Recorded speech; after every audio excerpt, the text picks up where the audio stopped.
Shalom Jemaat yang terkasih, kembali lagi dalam Renungan Tekad, temukan kebenaran Allah yang dahsyat. Mari kita berdoa. Tuhan Yesus, kami sungguh bersyukur untuk penyertaan-Mu yang sungguh nyata dalam kehidupan kami.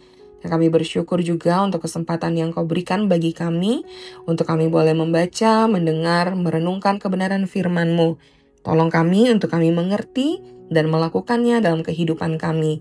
Terpujilah nama-Mu, di dalam nama Tuhan Yesus kami berdoa. Amin. Bacaan Alkitab hari ini dari Lukas pasal 15 ayatnya yang ke-32. Kita patut bersukacita dan bergembira karena adikmu telah mati dan menjadi hidup kembali.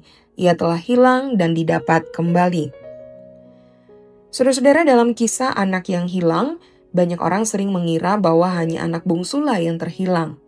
Namun ternyata Tuhan Yesus ketika menceritakan perumpamaan ini juga berbicara kepada para pemuka agama Yahudi. Dalam kisah ini, anak sulung ternyata juga merupakan anak yang terhilang.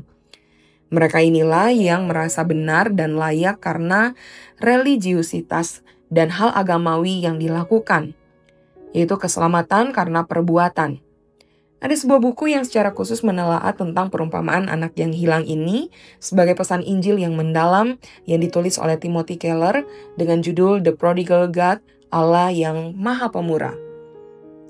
Anak bungsu mewakili mereka yang terhilang karena tidak percaya Tuhan dan hidup melanggar hukum-Nya. Disebut sebagai cara hidup antinomian. Sedangkan anak sulung mewakili mereka yang merasa benar, lebih baik, dan layak karena justru ketaatannya pada hukum Tuhan. Keduanya ternyata salah di mata Tuhan. Namun keduanya beroleh anugerah dan panggilan hidup untuk merayakan sesuatu yang besar, bukan sekedar keterhilangan, tetapi kebangkitan dari kematian. Seperti di Lukas 15 ayat 32 tidak dikatakan terhilang dan ditemukan, tetapi yang mati telah hidup kembali. Manusia berdosa itu mati secara rohani. Bersyukur jika kita merasa lapar akan Tuhan dan firman-Nya sebagai makanan rohani. Berarti kerohanian kita hidup, tidak seperti orang mati yang tidak dapat merasa lapar. Adakah kita demikian? Bapa dalam perumpamaan ini adalah Allah yang berlari mendapatkan kita yang berdosa.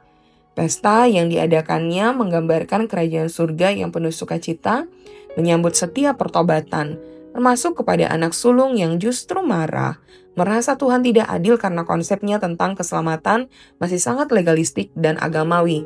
Namun ia pun juga masih diundang masuk kepada sukacita akan kepercayaan pada Injil Tuhan. Mari kita berdoa. Tuhan, kami bersyukur karena keberadaan kami entah yang lebih mirip ke anak bungsu ataupun anak sulung. Tapi dengan kondisi kami yang demikian pun Tuhan, Engkau tetap berusaha untuk menyelamatkan kami karena kasih-Mu yang begitu besar bagi kami.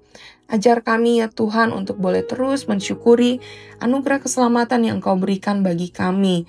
Dan tolong kami ya Tuhan di dalam menjalani hidup ini supaya kami boleh betul-betul bertindak sebagai anak-anak Tuhan yang menghargai anugerah Tuhan, yang sungguh-sungguh mencintai Tuhan.